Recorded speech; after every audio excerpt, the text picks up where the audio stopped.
All right, it is time to get started, and welcome to today's ELGL webinar.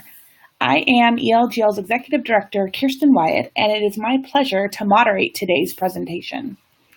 ELGL is the Engaging Local Government Leaders Network, and we engage the brightest minds in local government. And one of the ways that we do this is to provide exceptional and free online training about local government innovations. This webinar is for ELGL members, and if you've logged on but you're not yet a member, you can sign up at elgl.org/membership. Memberships are $30 a person and enable us to provide awesome content like today's session. We also will save a recording of today's webinar in the ELGL webinar library, located in the members-only section of elgl.org. Today, we are very excited to introduce ELGL to Patrick Lawler. Patrick is going to demonstrate the new SGRecruiter tool, which is shaking up local government recruitment processes for employers, applicants, and prospective applicants. Before we begin, I want to let you know that your microphones and your conference phones are muted, and this makes the webinar enjoyable and efficient for everyone. After the presentation has finished, we will open up for your questions, and these may be submitted using the chat box on the left-hand side of your screen. I will ask these questions as they come in, so the recording of the webinar also includes the questions to our guests. Today's webinar is part of ELGL's new Jam of the Month series, where we take our formidable content, online and social media outreach on a deep dive into a particular topic area. This month, along with SGR, we've been exploring workforce development trends and topics. We've explored implicit bias, the impending baby boomer retirements, and the concept of passive job searching and recruiting. Today, Patrick will share with us the ways that the SGRecruiter tool address these key topics and more. We will be live tweeting today's webinar, and you can follow along with the hashtag ELGLJam, and be sure to use the Twitter handle for today's topic at Strategic Government, and that is government abbreviated, or STRATEGICGOVT. But before we get started, I have two lightning round questions for Patrick. All right, are you ready? The first question is, if animals could talk, which animal would be the most terrifying to listen to? I would have to say a hippo. I think that's where I'm going to go with that answer. All right, good answer. And the second question is, what is your most controversial non-political opinion? Well, I recognize a few names on here, so there's going to be some laughter if they had microphones on the other end. But my most controversial opinion is that the $75 million contract for Jimbo Fisher at Texas A&M was a good deal. Wow, you're going there. You're bringing up college football early on. I'm bringing up college football on the first week. Our game is Thursday night, so I'm pretty excited. Well, we appreciate you spending time with us today. And with that, I am going to hand it over to you. Yeah, absolutely. Well, first, let me thank ELGL for allowing us to come on and present our new platform. This platform really is in its infancy. It's taken off. We're real excited to share how quickly it has taken off, especially with the prospects. I think we noticed as local government professionals that there was a real need in our market for the ability for passive candidates to be able to look for jobs without having to be active in the job market, and to kind of be consistently connected to the job market itself, and also to employers without necessarily having to put your name out there. Obviously, working in government can be very tough because our profiles are very public, especially for those that are, all the way from assistant 2 up, assistant directors, ACMs, city managers, also in the county side. And we really saw a need to create a platform that allowed for anonymity within the prospects. And so that's really kind of where SGRecruiter came from. And we started working directly with Ron Hollifield, who we've got a great relationship with, and we partnered directly with, and really tried to figure out, okay, how can we set up executive recruitment within local governments for the future? And that's the product that we've created. So I'm really going to kind of go through nuts and bolts today on the webinar and talk exactly what the process is and what you need to do to become a prospect. There are probably quite a few folks that are on here, but every step of the way, I'm going to talk about why we did certain things, and a lot of the things that you guys have already talked about with SGR, specifically about how we handle biases and really how we're kind of putting a tool in the hands of the employers as well, so that they really can operate in an ability where they're not understanding the age or the race or the gender of the individual that they're actually looking at. And that's what the anonymity of our platform provides both to the prospect, which is opportunity, where maybe there was an opportunity before, and to the employer, where they get to handle some of those issues as well. So let me get us started. I'm going to share my screen here. You guys are going to get this.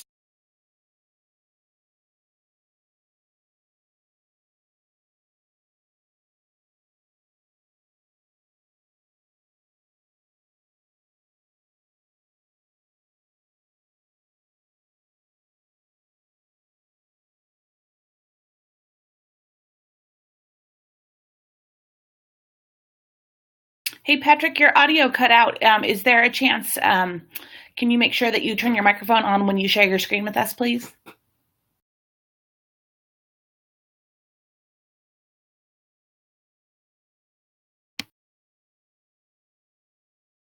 I got booted off there. I'm back. So sorry about that. Not real sure what happened, but I'm going to try to share my screen one more time, and let's see if that works. Kirsten, everything okay on your side there? Yep, we can hear you now. It looked like when you tried to share your screen, your audio cut out. So if you want to give that one more try, we should be good to go. Yeah, let me see if that'll work for us. I'm going to share my entire screen. Looks great. We can see it on our end. Thank you. Okay, good stuff. I'm going to toggle over and make sure everybody can see this side as well. Okay, so what we're showing here is the SGRecruiter landing page. We actually have an active position out right now, and we recruit folks two different ways, either passively through our system where you become a prospect in our system, and any job that comes through that kind of fits what your background is or what your resume may currently be, or areas where we feel like there are growth potential for you using our system. And there are some questions that I'll show you as we go through this process. But for the Little Elm job, we are recruiting for Matt Mueller, who's the manager over there. We're currently recruiting an assistant to the town manager. So if you were on SGR's website or one of our Facebook pages or on LinkedIn or ELGL, of course, and you clicked a link, it's going to bring you to this page specifically because you're clicking a link specifically for that Little Elm page. And they don't know who you are, but this is just another ability for us to drive prospects to the site.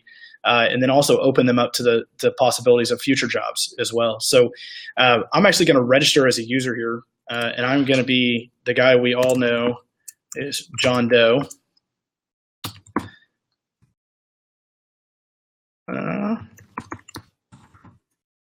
And get registered here. I'm going to show you. I want to go step by step because I want everybody to kind of see how easy this process is. Oh, and it logged me into the employer side. Let me log out of that and log back in real quick. There we go.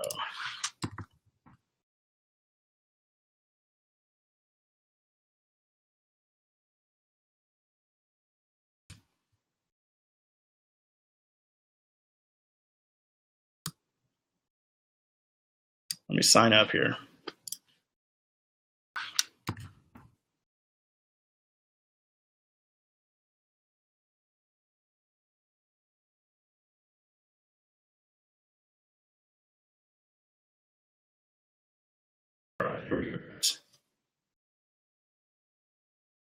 All right, so when you come in, you're just going to come into this process, and you have two different ways to build your resume and your profile within our system. You can manually build it, which is a step-by-step process where you basically just go through, and it's a resume builder, and you enter all your information. But we also have this really cool tool that we've developed, which is a resume parser.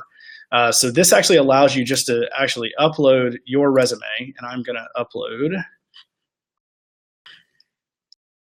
this right here. It allows you to upload your existing resume into our system, and it does a lot of work for you. So it makes it really quick to go through the process. So we've just uploaded that resume. I'm going to get started through the importer, and I'm going to show you exactly what we're looking at. So Austin's a pretty cool city. So I am a city administrator or city manager in Austin. I'm acting here for a second, but let's get some of these dates right. 2007 through current. It took all the information off of my resume. So what I've done, where I've done it. And then importantly, it's going to ask me what my seniority level is. So I need to go in here and kind of assign my seniority level. It's also going to look at what line of work do I do. Obviously, it's government administration for this position. And then it's going to ask me for my ending salary. And this is important because we're trying to place you in jobs based on some questions we ask you in the future on maybe some salary pushes or movements. Say you're an assistant director in a city now of 25,000 and you want to, you may still want to be an assistant director, but pay is a job that you would want to get into in another city passively where there may be a pay bump. So say somebody is going to pay $10,000 more, we would put you into that search based on salary. And that's why we're asking this information, is really so that we can make sure that your position is going to be placed into a passive candidate search if we think it's an improvement upon your career, or it gives you an opportunity to improve upon your career. And so the sector I'm in is the city, and this is really cool. It's going to ask me what city. I'm going to tell it Austin, Texas. I was really surprised how many Austins there were in the United States. I'm going to save and proceed. So program coordinator for the city of Fort Worth. I'm going to say I'm not there currently, but I was there from 06 to say 07, there for a year. Oversight, seniority level, I was just kind of an entry level. Worked in community services. Ending salary was, and then my employment sector was city, which is going to pop here and ask me which city, Fort Worth, Texas. Then I'm going to save and proceed. You can also skip it. You don't have to put all your positions in our system. You can just say skip this job and it'll skip it. And you can always make adjustments as you move forward. So here's another one. It's going to take your education in. So I went to University of North Texas. I have a master's degree. I graduated in 2008. I'm just going to say it's a really great school. And I'm going to select from the list so that it knows. And the reason we select the city and the university is because we show you as a candidate or a prospect, we show you anonymously to the employer. So the employers, when they get matches on the system for the job, so they go and list, say, an assistant director of finance job, and they look for specific things geographically, pay range wise, and then what your skills are, and also what your education is.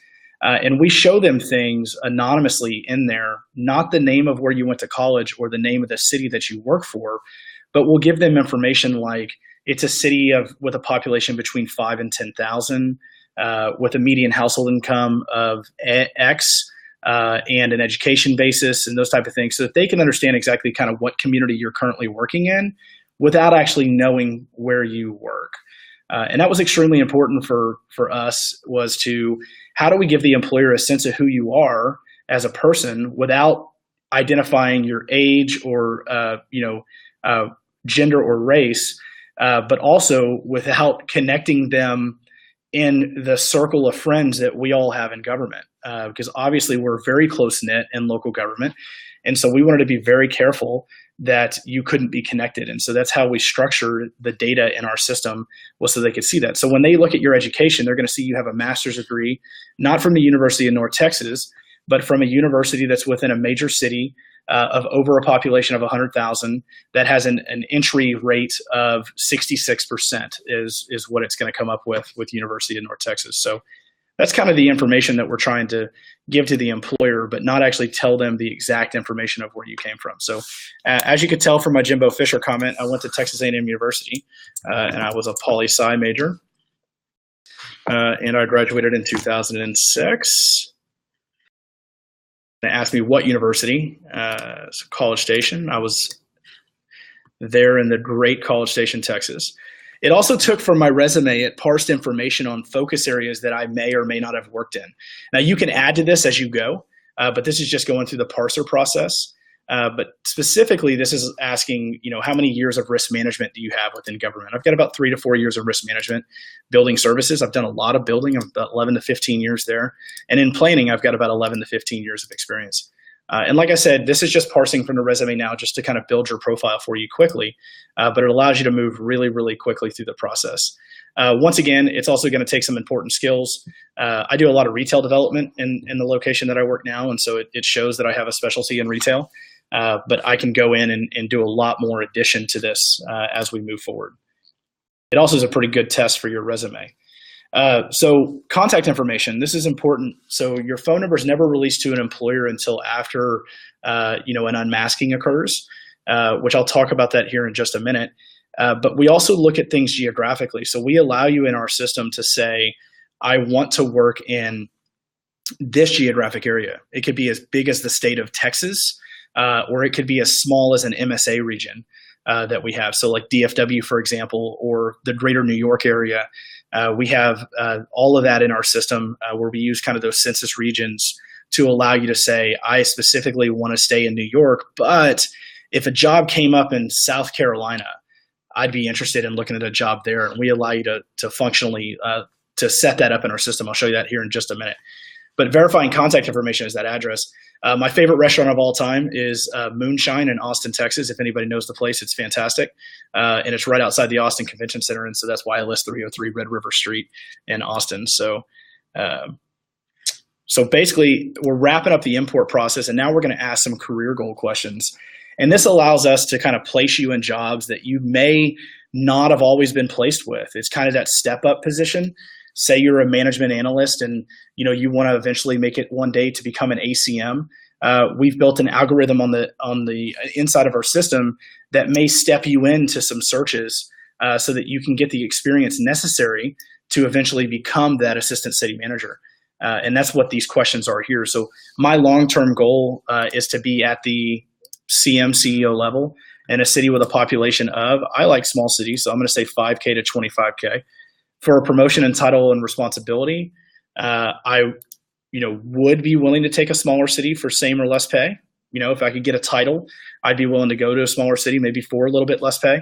For a reduction in title and or responsibility, I would take a position in a larger city. I want to make that jump up to the big city, and I'm willing to take a reduction, become an ACM instead of a city manager, or a assistant department director instead of a department director to do it. For a promotion in title or responsibility, I would be willing to consider a position outside of your preferred regions. So this is asking if you're a director and you want an assistant city manager job, we can kind of look anywhere for you, or at least put you in the mix of those anywhere jobs. And then more importantly, what fields do you want to gain experience in? So you may work in human resources now, but you really look over at development services, or you want to develop yourself from a career standpoint.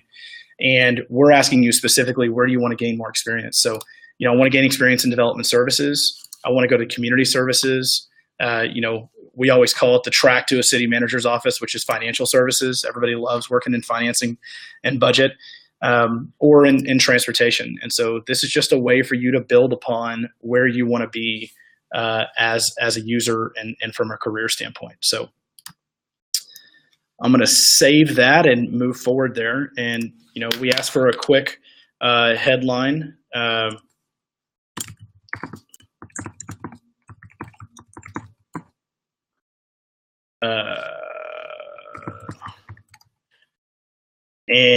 you can drop a portrait in here as well. So this actually is the profile card that the employer will see that kind of shows the behind the scenes, what they're going to look at. They're never going to see a picture, but they're just going to see your current or most recent title. So if you're a management analyst, it's just going to say management analyst, and it's going to say your highest degree, like bachelor, master's, associates, whatever you may have there. It's going to show that. And then you can select a pattern just so you'll stick out a little bit differently. But it also shows that you're masked, which means they don't get to see any of your available data that tells them who you are or any information about you besides the stuff that they can see within the anonymous profile. And we'll look at that here in just a sec. So I'm going to review my profile first before I start getting any matches. And this is my profile. So looking at the profile itself, just kind of look at, you can go in and you can edit your work history. So you can jump over to that work history section and you can edit or add any new work history. More importantly, though, you can get into focus areas, and these are the areas that we start to match. So you can look at all the different available focus areas that we show that you work in now. And some of them you may have no experience in. They may be focus areas that you want to get some experience in, but we kind of go through this and say, okay, I've got experience in economic development, so I want to add some economic development experience. And I want to save that there. And you can continue to add things in here. Skills are free-form text. This is really your ability within an anonymous profile to be a little bit special. And we have people that put, and just so you know, we've got almost 2,000. I think we're a little over 1,800 folks that are in our system. About 900 of those are actively looking for positions. But I've seen people put in their skills, anything from great projects that they've done. You could say I had a $60 million collaboration with the Transportation Authority to build a major regional mobility. You can write that, or you can write, "I'd love to go fishing." Whatever that may be, we've kind of seen it all here. And this is an area where you can kind of be independent and kind of show who you are a little bit without giving any information about who you actually are, which is important. So geographic preferences is the other area I want to talk to you about. So you can see it blocks locations in cities that I've worked in before. That's just a system setup that we have now, mainly so that because I say that I'm working in the city of Austin, I want to be very careful that I'm not posted on any jobs in the city of Austin, right? And you can remove that. It's totally up to you, but we want to give you that anonymity within the system so that so that you're not in those positions. But we do show the greater Austin area. I mean, there's a lot of cities in that area. Round Rock, Pflugerville, Kyle, Buda, all these different places that are there that you may want to be in that greater Austin area. Or you can specifically always want to be in one city, and you can specifically go in here and say, you know what, I really want to look at every job that comes through Addison, or at least be considered within that process. So, and at least try to go through our matching algorithm on that. So you can do that. You can save that as a geographic preference specific to the city. So a really cool way to kind of set yourself up so that you can see that information coming through. So now that we've done that, I'm going to go back to the profile, and I'm going to show you exactly what the employer sees. And you can see this at any time. So if the employer lists a job, like Little Elm right now has a job listed specifically for an assistant two, and if you were selected for that, this is exactly what Little Elm is going to see. They're going to see that you are a city administrator, and if you toggle the employer details in a city of 100,000 plus with a median age of 32, and they're going to see all of this information here. That's all they can see. That's all they know about you. So, and they can go through that. Program coordinator, same thing. From an education standpoint, they'll be able to toggle that information as well. And you'll see exactly what they can see about you. So it's important to look at your anonymous profile just so you get an indication of, what they're able to see about you, and you can make sure that you are specifically not letting people know who you are. And that's what we want you to look at. So when you're ready to look for a job, it's really easy. You just hit the activate profile job, and we tell you, look, passively just be in the system. You never know what's going to come along. And you can always manage your profile status. It's always at the top of your screen. And you can say, look, I'm not interested in any position for 1 month or 3 months or 6 months. Or you can say, hey, deactivate my account indefinitely by clicking here. And we can basically, go past that 6 month part. So it's fully in your control, the information that the employer sees. And it's fully in control how often you want to be seen by those folks. So more importantly is when we list the job, you are going to see a position that you have been matched to, right? So right here, you can see that based on the resume that's in here, you have matched to a position, or I have matched to a position, John Doe has, to a position that's specifically looking for a senior non-management, individuals with experience in community services, development services, financial services, blah, blah, blah, blah, blah. So what's important is that a employer, and you could see 3 or 4 of these or 5 or 6 of these at any given time, but an employer right now, you are in a pool for a job. The employer is whittling down that pool and looking at different folks, all anonymously. And at some point, that employer may send a message out to you where you'll find out who that employer is, but they don't know who you are. And you can ask questions anonymously to that employer if they reach out to you. But at some point, that employer is going to get down to 4 or 5 candidates, and they're going to ask those 4 or 5 candidates to unmask themselves. At that point, you can ask them continued questions, and you can look into the job, and you can look into the employer, and you can choose at that point whether you want to unmask yourself to them. Do you want to tell them who you are? At that point, you're going to release who you are and your resume and all that information out to that employer, and they're going to go through the more traditional process of interviewing you at that point. And what we expect of those employers is once they unmask, that's the interview pool. If they unmask you, they should interview you. You should get to that next step. because you've met every point that you needed to meet to be in the position pool up to that time. So that's really kind of, in a nutshell, how Recruiter works, and really how we have kind of changed the game a little bit. So instead of you actively looking for jobs all of the time, the jobs are really coming to you and actively looking for you. And so we're hopeful that this new system over time will kind of give more opportunity to folks who want to advance in their career and really almost create a path throughout their career as well. So with that, Kirsten, I'm ready to kind of take some questions as we go. I want to stay in screen share if there are any questions that people may have for me during the screen share process. I think that's a great idea. So you can toggle and show how the tool works. And I'll kick us off with a question, especially for any of our attendees who are looking at this not from the opportunity to create their own profile, but to use it as a hiring entity that wants to tap into the tools or the profiles that have been created. I'm guessing that it kind of works the same in reverse, but is there a way you can walk us through, for example, what Little Elm gets a chance to see and do from their end to really make this an opportunity that an employer would want to see? So the answer to that question is yes. So I can show you some of that. I'm going to show you a little bit. Some of it's proprietary, and we don't really want to throw that up on YouTube for everybody to see. But I can kind of go through some of the information. So let me actually log out of this system here and show you a little bit of what it looks like from the employer side, because I think that's important for folks to see. So let me log into the employer side, and actually let me log into my staging site.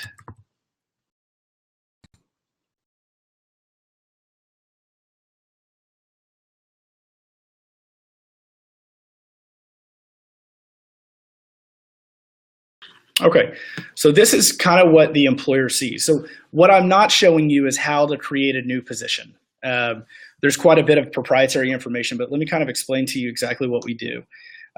As an employer, when you're ready to hire a position, no longer do you have to wait a month to hire a position.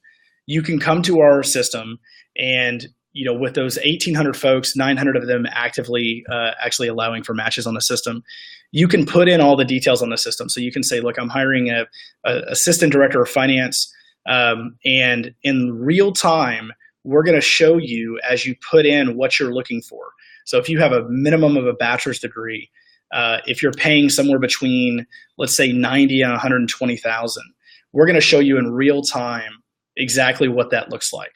And we're going to show you specifically what that is. Now, once you come to your matches, and this isn't super fancy because it's just our system, you're going to come in here and we're actually going to show you, once you post that position, it's going to bring you to this screen, and it's going to show you how many matches you have. Now, in reality, on the live side, and I can't show you that because Little Elm is literally in the process of going through that matching, and I can't show you the information that they're using on that side, but I can tell you that on the live side, they're going to come in here and they're going to see a match screen, and it's going to show them the folks that match for that position. Now, this is just a total test database that you guys are looking at right now, but you can pop on here and they can see exactly this information, what they're looking at here, right?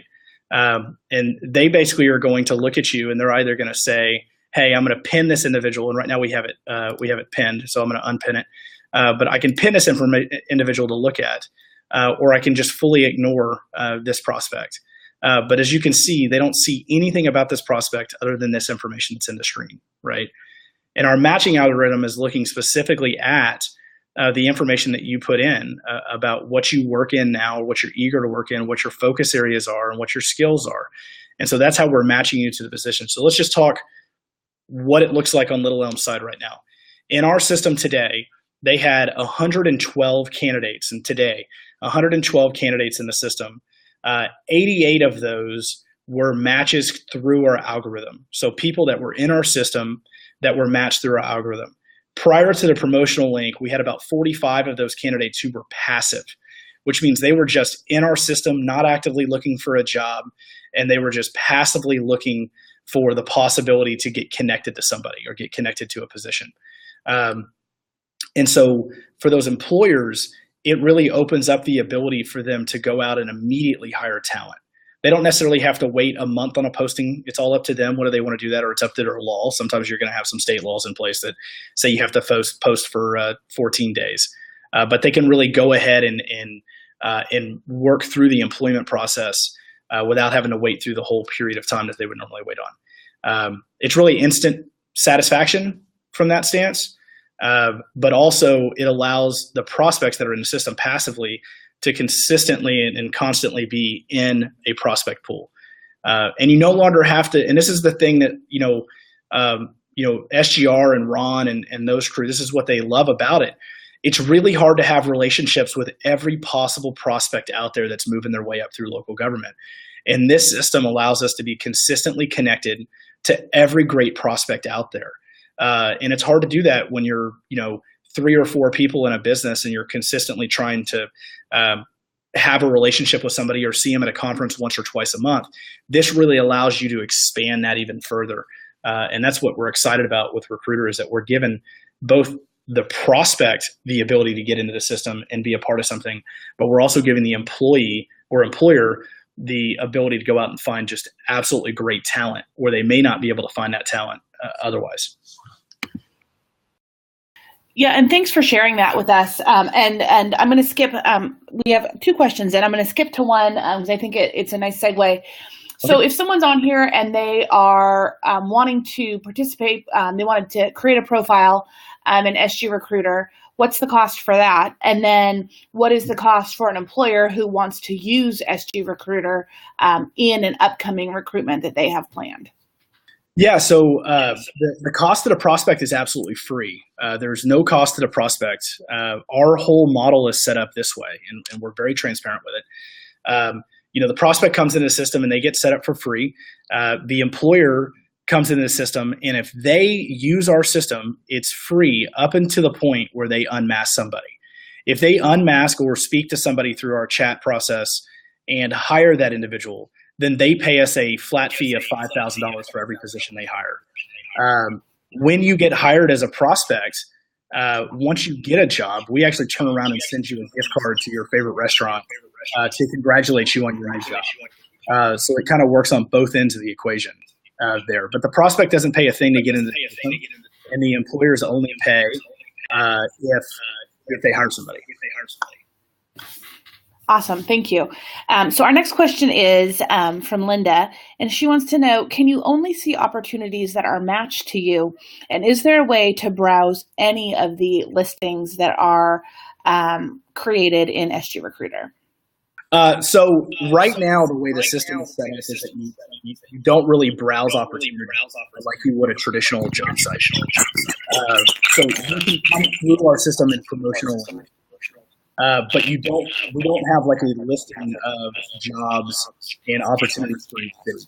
I think that's something we'll eventually expand to.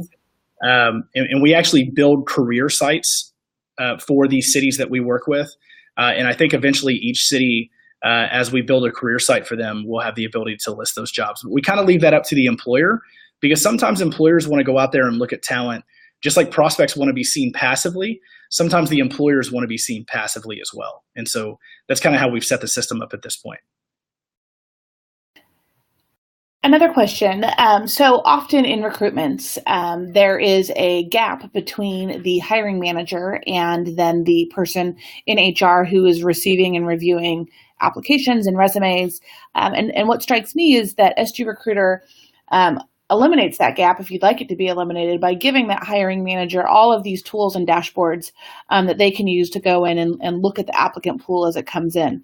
What has been your experience in how that's worked for employers and for hiring managers, and the level of engagement and involvement they get to have in finding the perfect fit for a recruitment they have going on?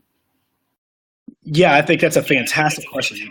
And give you a little bit of detail and history and background on me. I didn't do a great job of introducing myself, but I'm a city manager by day. And so I work in city management every single day. And so I understand the hiring practices of cities and local governments. And, that disconnect is real between an HR director and, say, a department director at a different level. So we have set up the system that it allows an HR director to come in and see all of the process as it's occurring and control the actual unmasking process.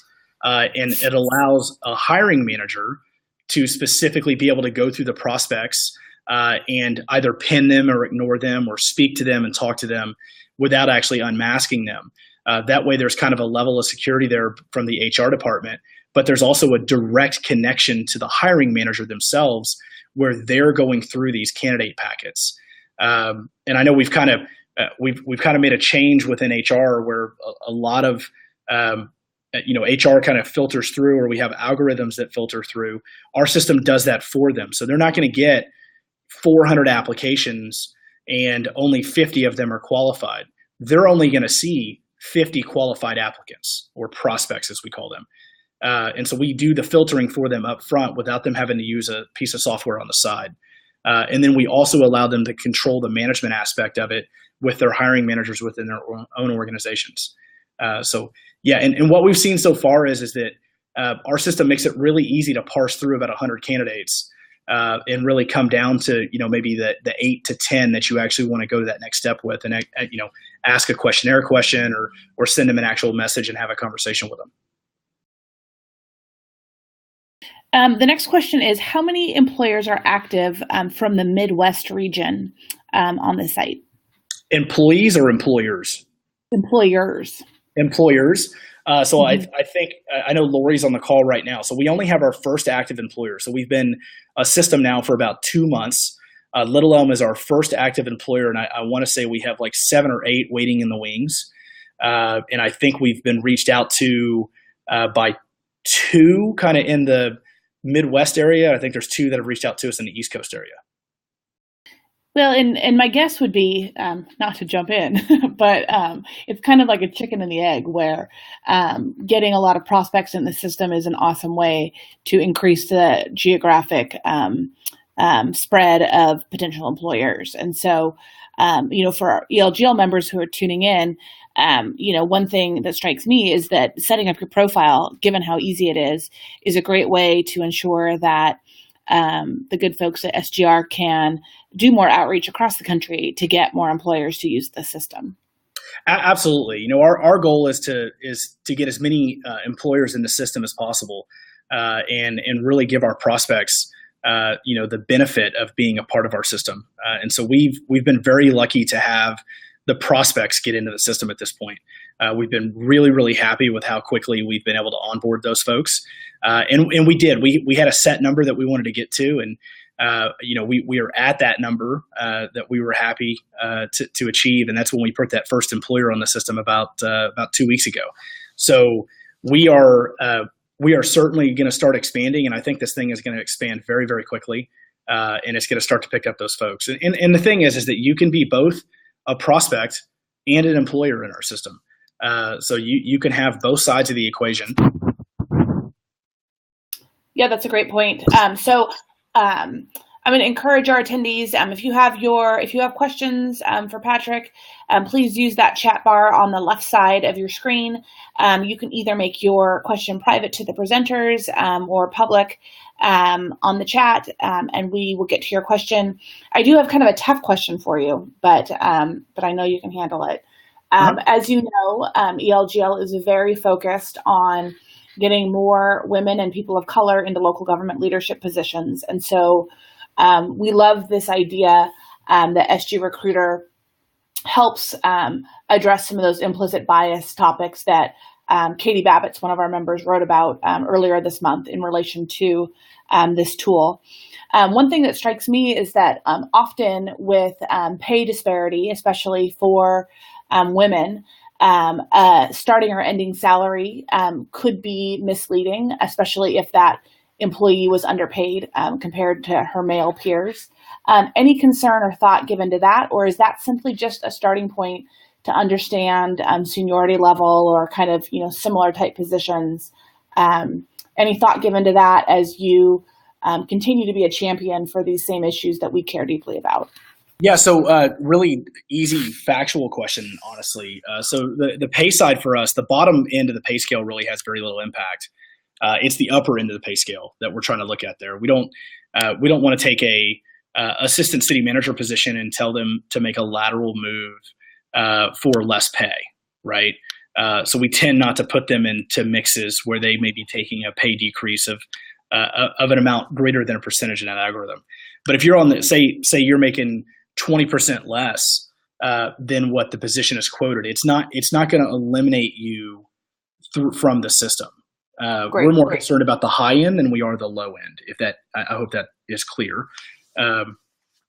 But yeah, I mean, look, the whole system was built around trying to put a prospect in the driver's seat without somebody knowing their age, gender, or race, ethnicity. And so, we have really built the system to remove those biases, and we've been very careful within the algorithm to make sure that those biases aren't introduced through the algorithm either.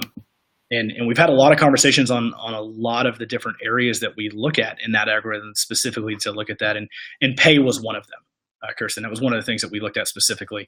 That question you asked was asked very early on in the process when we built this tool. Another great question around the concept of pay. If someone is changing gears in their career and they're willing to take a cut in pay for a different role to get into that path that they're most interested in, is there a way to note in the system that they aren't eliminated from the pool for making too much in the career path that they're on that isn't their cup of tea? Yes, so that is specifically one of the questions that you're asked in your prospect enrollment, right? So let me log back into this side so we can actually look at that.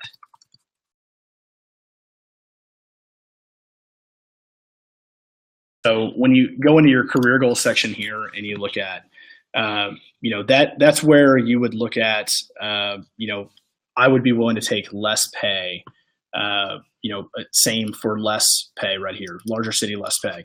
If you're coming from the private sector and you're making a career move too, you would just toggle this whichever way you would want to look at that from that standpoint. That's what we're specifically looking at on those career goal questions, is to ask that. So as long as you respond correctly on those career goal questions to that, then we'll always look at less pay for you. Or you can say, I'd be willing to take less pay for title, for example. Like, I want to move to a different department and get away from that. You could say, I want less pay for title. That's also in that career goals section. Sorry, I scrolled away from it. Another great question about the idea of being a passive job seeker or searcher. This idea that you might be open to a new opportunity, but you're not out there, checking every listing that's posted on every job board as they come in. Talk to us about how this tool helps with that type of job search, especially for someone who might be listening and wonder, okay, is it worth my time to sit and create a profile? Talk to us about how those tools interact with a more passive job searcher. Well, so, I am of a generation now that, from a millennial standpoint, that, everybody kind of has multiple jobs and I think we are looking at this from a standpoint of, you really have to be in charge of your own career. And that's where the passive candidates come in. We really feel like you need to be consistently connected, just like you are through your social media apps. You need to be consistently connected with your career. And we are that consistent connection. That's what Recruiter is meant to be, is to be that consistent connection to your career. And as a passive candidate, I don't think it's healthy to all the time go and look at job sites or go look at your state boards or the ELGL job board all the time, necessarily when you have a bad day at work. I think everybody does that. But we are in the background, always kind of being the bird on your shoulder and looking for those jobs that are possibly out there that meet your qualifications or meet where you want to go from a career direction. So what we're talking specifically to that passive candidate, which is, you just have to come through our system once. You just have to go through and register. And just like your resume, keep us updated. And we will consistently keep you within the job pool. And there's no cost to you. So it's really just a bit of an insurance policy for your career to make sure that you're consistently advancing. And I think mentally that does some good for folks that are in the jobs to understand, hey, I'm matched to this job. I may not be asked to unmask, but I really meet the qualifications of all these positions that are out there. And I think that's a good thing. I think it's a good thing for people to see. I've heard Ron Holyfield make a comment before about how important it is for your social media platforms to indicate and show, your truths or your values, and because it's becoming a way that people understand. If you say you truly care about local government or economic development or financial management, if your tools show that you're putting in that time to tweet and share articles and attend conferences, it really does indicate a level of commitment and focus that employers want to see. And it seems like this tool falls in line with that same idea of, like you said, actively nurturing and taking care of your career and your work focus. And so I can see how this fits in well with the family of tools that y'all offer to the local government community. Yeah, and I think specifically what we're trying to do is we're trying to take that next step within recruitment. And it really is a game changer. I mean, we, from a technology standpoint, we have created tools that cities use today that are disruptors. And this is a disruptor within the traditional recruitment model that's out there. No longer what we're saying right now is no longer do you technically have to have that consistent relationship all the time to be a part of the mix. We're looking at this and we're saying, you can be a part of our recruiter platform and we can make sure that you're always a part of it. And you're constantly connected, just like you are on LinkedIn, just like you are on your Facebook profile or your IG. We are a part of that mix for you, for folks to show what they're doing and where they're going in their career. Wonderful. Well, we have one last question coming in from Twitter, and it looks like this might be a very confident job seeker who wants to know how you will find out what his favorite restaurant is for his gift card. Part of the profile. Yeah. So when it's not part of the profile now, I love the confidence. But when you get placed in a position, we'll actually send you an email and ask if you've been placed through the process. And when you say yes, we'll ask you specifically what your favorite restaurant is so that we can send you that gift card. Because obviously people live in different areas, and we'll make sure that we can get a gift card to you to that location. So our goal is to have a relationship with those prospects when they get placed and congratulate them at the same time. So I hope he does get placed or she does get placed. Fantastic. Well, I want to thank you so much for joining us. And for our attendees, if you have a question that you think of after the fact, you can always get in touch with me and I can connect you with Patrick, and we'll get all of the contact information related to SGRecruiter online soon, so you're able to connect. We'll also tweet out and share on our blog links to how you can create your own profile, and so you can stay more actively engaged with this great tool. Patrick, thank you so much for joining us today. Absolutely. Thank you guys for having me so much. And, if there are any questions that we can answer for you, please reach out to us through the website. Bottom right-hand corner has a little note card in it. You can always click on that and that gets in touch with myself and Chad, and we'll get to you as soon as we can.